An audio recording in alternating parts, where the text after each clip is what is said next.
Eto na nga mga chong, marami tayong PBA updates! Barangay Ginebra Coach Tim Cone, interesado kay Tyler Tio. Ang mas pinatinding triangle offense ni Coach Tim Cone, unti-unti nang nagpo-focus sa outside shooting. Nitong nakalipas nga lang na linggo mga chong, ay nakuha na ng Barangay Ginebra ang kanilang second straight win ngayong All-Filipino Conference. Kaya naman, perfect start nga ito para sa koponan ni Coach Tim Cone. Napakaraming ang nangyari sa pagkakapanalo ng Barangay Ginebra kontra Phoenix Super LPG. Wala si Scotty Thompson dahil sa kanyang iniindang injury, kaya naman nagkaroon ng experiment itong si Coach Tim Cone sa kanyang koponan dahil kung mapapansin nyo, napakalaki nga ng pinagbago ng mixed triangle offense ni Coach Tim Cone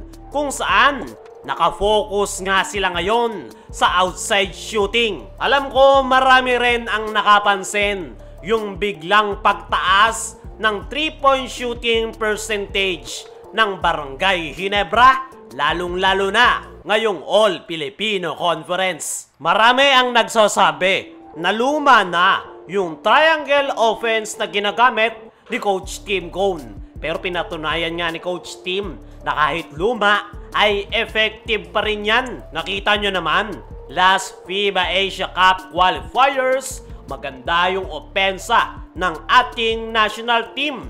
At ipinagpapatuloy nga yan ni Coach Tim Cone sa kanyang koponan na Barangay Ginebra. Sa ngayon ay ang mga sinasandala ni Coach Tim pagdating sa 3-point area ay itong sila Rafael Cu, Jamie Malonzo at Stanley Pringle. Ayon nga sa ating mga trusted source ay sa team practice nga daw ng Barangay Ginebra ay outside shooting talaga yung pinag-focusan ngayon ng kanilang coaching staff dahil gusto nga raw ni Coach Tim na makasabay pagdating sa 3-point area dahil yan nga yung isa sa naging problema nila last Commissioner's Cup kontra San Miguel Beermen. At para nga raw hindi maulit ang pagkakasweep sa kanila ng San Miguel Beermen ay kailangan nga daw nilang sumabay pagdating sa outside shooting. Para sa akin mga chong, ay nasa modern basketball era na tayo na kung mataas ang iyong 3-point shooting percentage ay malaki ang tsansa mo na makuha ang panalo. At pansin ko nga na sumasabay na din si Coach Tim sa modern era ngayon ng basketball dahil unti-unti na niyang ini-improve yung 3-point shooting ng kanyang koponan. At the same time, hindi pa rin nawawala yung kanyang mixed triangle offense. Kumbaga, dagdag arsenal lang yung kanilang 3-point shooting dahil maganda naman yung triangle offense. Nagbigay nga ng pahayag itong si Coach Tim Cone. Tutukan natin si Coach Tim sa report ni Denison Ray Dalupang ng Enquirer.net na nagsimula na nga daw pumasok yung kanilang mga tira in transition, which is something na gusto pa nilang dagdagan. Alam nga raw ni Coach Tim na marami silang shooters at yan nga daw ang kanilang sinusubukang ilabas ngayong All-Filipino Conference. Sa ngayon ay ang mainit sa 3-point shooting sa Barangay Ginebra ay itong si Rafael Cu. Kontra Phoenix ay nakapagtala ito ng 12 points. Lahat ng kanyang puntos galing sa 3-point area.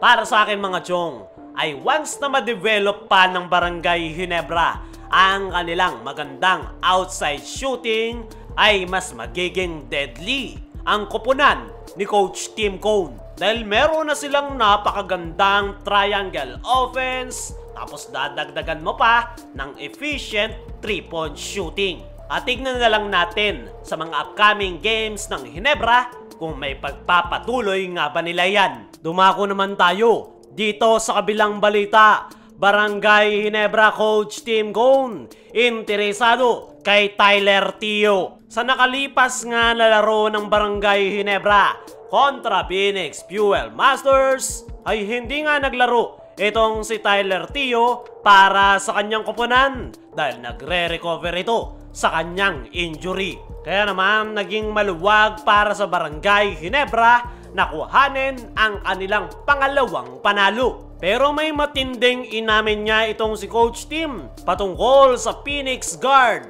Tutukan natin si Coach Tim sa report ni John Ballesteros ng One Sports kung saan aminado si Coach Tim na big fan siya ni Tyler Tio. Isa nga daw sa malaking dahilan kung bakit nakuha ng Ginebra ang panalo ay hindi naglaro si Tyler Tio. Ibang-iba raw ang Phoenix kapag nandyan ang nasabing gwardya dahil sa kanyang skills kung saan kaya niyang ikontrol ang tempo ng kanyang kupunan at hindi nagpapanik. At ngayon, mismong kay Coach Tim Cone na nanggaling na big fan siya ni Tyler Tio, ay may pag-asa ba na kuhanin nito ng Ginebra someday?